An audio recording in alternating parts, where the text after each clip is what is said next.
ఉన్న బంగారాన్ని విడిపించి ఆ రోజు ఆన్లైన్ రేటుకే మేము కొంటాం. Sharma gold company. నమస్తే, వెల్కమ్ టు సుమన్ టీవీ. నేను మీ యామ్ని. ప్రస్తుతం మనతో ఉన్నారు ప్రముఖ ఆధ్యాత్మికవేత్త, ప్రముఖ జ్యోతిష వాస్తు పండితులు మాడుగుల శివప్రసాద్ గురుగారు ఉన్నారు. గురుగారితో మాట్లాడి మనకున్న సందేహాలను అడిగి తెలుసుకుందాం. నమస్కారం గురుగారు. ఆశీర్వచనం తల్లి. గురుగారు, ఇప్పుడు జూలై నెల అండి, ధనుసు రాశి వారికి ఏ విధంగా ఉంటుంది, అసలు పరిహారం ఏంటండి వీళ్ళకి? అదేవిధంగా ఇప్పుడు శని వక్రగతి కూడా అంటున్నారండి, అసలు ఏ విధంగా ఉంటుందంటారు?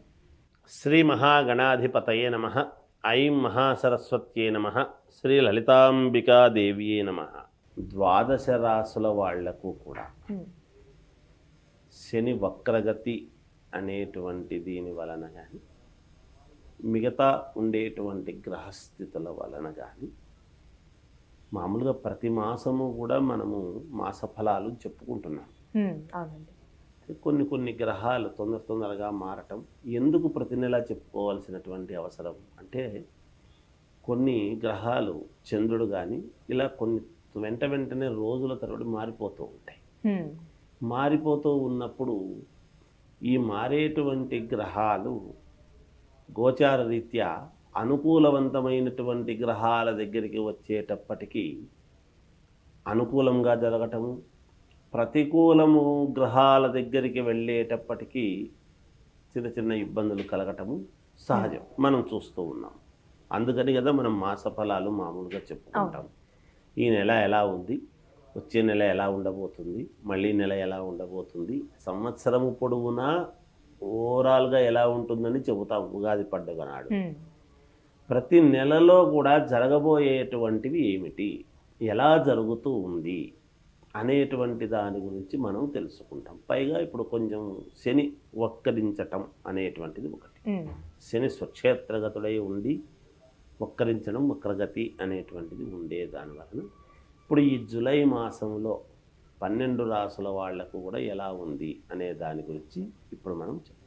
ధనుస్సు రాశి వారికి ఈ జూలై మాసం కొంతవరకు బాగుందమ్మా.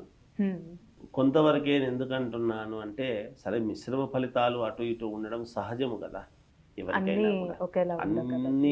అన్ని రంగాల వాళ్లకు అనుకూలంగా ఉంటుంది అనడం కష్టం. ధనుసు రాశి వాళ్లకు మాత్రం కొంతవరకు బాగుంది. చేపట్టినటువంటి వృత్తి వ్యాపారాలు కొంతవరకు కలిసి వస్తాయి. విపరీతమైనటువంటి లాభాలు వస్తాయని అనలేము, కానీ పెట్టినందుకు పర్వాలేదులే, బాగుందిలే, మేలు జరుగుతుందిలే అనేటువంటి మాట ఉంటుంది, బాగుంటుంది. చాలా కాలంగా వేచి చూస్తుంటారు, వాహనము కావాలి ఎప్పటి నుంచో అనుకునేటువంటి వాళ్ళు. దీంట్లో ఈ రాశి వాళ్లకు ఆల్రెడీ వాహనాలు ఉండేవాళ్ళు కూడా ఉంటారు కదా, మరి వాళ్ళ గురించిగా చెప్పేది. ఎప్పటి నుంచో ఈ రాశిలో ఉండేటువంటి వాళ్ళు వాహనం కావాలి అని ఎన్నో ప్రయత్నాలు, ఎంతో లోపల ఆశ పెట్టుకొని నేను కొనుక్కోలేకపోతేనే అని అనుకునేటువంటి వాళ్లకు ఈ మాసంలో కొనుక్కోవచ్చు. అంటే మనము ఈ మాసంలో కొంటున్నాము అంటే ఎవరు వాహనాలు లేని వాళ్ళే ఉంటారా? ఈ రాశి వాళ్ళు ఉండరు కదా. ఆల్రెడీ కార్లు, బెంజ్ కార్లు తిరిగే వాళ్ళు కూడా ఉంటారు. పాపం కొనలేని వాళ్ళకి, ఎప్పటి నుంచో అనుకుంటున్నటువంటి వాళ్లకు ఇది వస్తుంది కాక. ఏ ప్రయత్నం చేసినా కొంతవరకు అనుకూలమే ఉంటుంది కాక. ఏ రంగంలో ఉండేటువంటి వాళ్ళు ఎటువంటి ప్రయత్నాలు చేసినా కొంతవరకు అనుకూలాలు అనేటువంటివి ఉంటాయి. దూర ప్రయాణాల వలన నూతన పరిచయాలు కలిగి మేలు చేస్తాయి. దూర ప్రయాణం చేస్తే కొత్త వాళ్ళు పరిచయం అవుతారు. దానివల్ల నష్టమేమి ఉండవు, కానీ కొంతవరకు లాభసాటిగానే ఉంటుంది కాక. వస్త్రాలు, ఆభరణాలు, బంగారు ఆభరణాలు, వెండివి కానీ బంగారు కానీ ఇలాంటి ఆభరణాలు కొనుక్కోవటం అనేటువంటిది ఉంది. ఈ మాసంలో వీళ్ళు కొంటారు, తప్పకుండా తీసుకోగలుగుతారు. గృహమున శుభకార్యాలు చేస్తారు. శుభకార్యాలకు సంబంధించినటువంటివి మాట్లాడుకుంటారు. చేసి పుట్టినరోజులు చేసుకోవచ్చు, ఇంకా పెళ్ళికి లేదంటే పెళ్ళికి సంబంధించిన మాటలు మాట్లాడుకోవచ్చును, నిశ్చయ తాంబూలాల విషయాలు మాట్లాడుకోవచ్చును. ఇలా అనేక రకాలుగా అనేక రంగాల్లో ఉంటాయి. కాబట్టి అవన్నీ కూడా చేసుకుంటారు గాక. ఆరోగ్య విషయమై ముందస్తు జాగ్రత్తలు తీసుకుంటారు. ఏదో బాలేదు అని చెప్పి పోవడం వలన అరే నువ్వు వాడితే మంచిదయ్యా, ఈ వారం రోజుల పాటు నెల రోజుల పాటు నీకు మేలు జరుగుతుంది అని ముందుగానే విషయం తెలుసుకున్నట్టు అవుతుంది. తద్వారా ఆరోగ్యాన్ని బాగు చేసుకోవటము కూడా మేలు జరుగుతుంది కాక ముందుగా నిర్ణయం తీసుకున్న దానివల్ల. భాగస్వామ్య వ్యాపారాలలో సొంత నిర్ణయాలు అనేటువంటివి బాగా అనుకూలిస్తాయి వీళ్ళ. ఎవరైనా భాగస్వామ్య వ్యాపారాల్లో ఉంటారనుకోండి, వీళ్ళే కాకుండా ఈ రాశి వాళ్ళు కాకుండా ఇంకోరితో ఇద్దరు కలిసి చేస్తుంటారు. వాళ్ళ మాటలు వినకుండా వీళ్ళు సొంత నిర్ణయాలు కనుక తీసుకొని ముందుకు వెళితే వాళ్లకు మేలు చేయగలిగిన వాళ్ళు అవుతారు, వీళ్ళ జీవితానికి వీళ్ళు మేలు చేసుకున్న వాళ్ళు అవుతారు గాక. ఇంకొక విషయం చెప్పాలి, ఇక్కడ గర్భవతులుగా ఎవరైనా ఉన్నారు అంటే ఈ రాశి వాళ్ళు కొంచెం జాగ్రత్తగా ఉండాలి.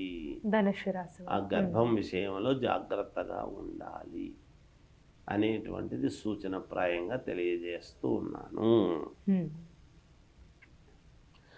సంతానపరంగా తీసుకున్నటువంటి నిర్ణయాలు అనుకూలించబడతాయి. సంతాన విషయాల్లో ఏవైనా కొన్ని నిర్ణయాలు తీసుకున్నారనుకోండి, వీళ్ళు పిల్లలను ఎక్కడికో పంపించాలనో, లేకపోతే విదేశాలకు పంపాలనో, లేకపోతే స్కూల్లో చేర్చాలనో, సంతానానికి వివాహం చేయాలనో, లేదా ఇంకేదన్నా వ్యాపారం పెట్టించాలి సంతానానికి అని అనుకోవడం కానీ, ఇలా ఏదైనా కావచ్చు కాక అనుకూలవంతముగా ఉంటాయి వీళ్ళ. కుటుంబ సభ్యులతో ఉండేటువంటి వివాదాలు ఏమైనా ఉంటే ఆ ఉన్నటువంటి వాళ్లకు తొలగిపోయే అవకాశం ఎక్కువ. ఆ వివాదాలు తొలగిపోయి మళ్ళీ అందరూ కలిసికట్టుగా ఉండడము అనేటువంటిది జరిగి తీరుతుంది గాక. ఏమైనా ఆరోగ్య సమస్యలు అంటున్నాయండి ధనుస్సు రాశి వారికి? ఆరోగ్య సమస్యలు అంటూ ఏమి లేవు కానీ అమ్మ, ఒకసారి ఏదో చిన్న ఇబ్బంది అయి డాక్టర్ దగ్గరికి పోతే మీరు ఇన్ని రోజులు వాడితే మంచిది అని ఇచ్చిన దానివల్ల ఆరోగ్యం మెరుగ్గా అవడం అనేది జరుగుతుంది. ఉద్యోగం చేసేటువంటి వాళ్ళు సహోద్యోగులతో ఏవైనా కొన్ని చిన్నపాటి ఇబ్బందులు అవి ఉంటే అవన్నీ కూడా సర్దుమణుతాయి. అలాగే పై అధికారులతో ఏమైనా సమస్యలు ఉంటే కూడా ఆ సమస్యలు కూడా సర్దుమణిగి మామూలుగా ఉండే వివాదం పోగొట్టుకునేటువంటి విధముగా ఉంటుంది గాక. ఈ రాశి వాళ్లకు అన్ని రకాల యోగవంతముగానే ఉంది. పరిహారం అంటే ఏంటంటే, పరిహారము అంటే ఎవరైనా మామూలుగా ఏం చేసుకోవాలి అన్నప్పుడు వాళ్ళ ఇంటి దేవుణ్ణి ఆరాధించుకోవటమే పరిహారము. ఇంటి దేవుడికి సంబంధించినటువంటి గుడికి వెళ్ళడం పరిహారం. ఆ విధంగా చేయాలి, అవి చేసుకోవటమే. ఇంకా మెరుగైనటువంటి ఫలితాలు కావాలి, మాకు ఎలా ఉంటుందో తెలుసుకోవాలి అంటే వ్యక్తిగతమైనటువంటి జాతకాలను మీకు నచ్చిన వాళ్ళ దగ్గర చూపించుకొని ఏవైనా ఇబ్బందులు ఉంటే దాని పరిష్కార మార్గం చేసుకోండి, మేలు జరుగుతుంది గాక. జయోస్తు. మంచి పరిహారం తెలియజేశారండి, ధన్యవాదాలు. సుమన్ టీవీలో మీ పర్సనల్ అండ్ బిజినెస్ ప్రమోషన్స్ కోసం కింది నెంబర్కి కాంటాక్ట్ చేయండి.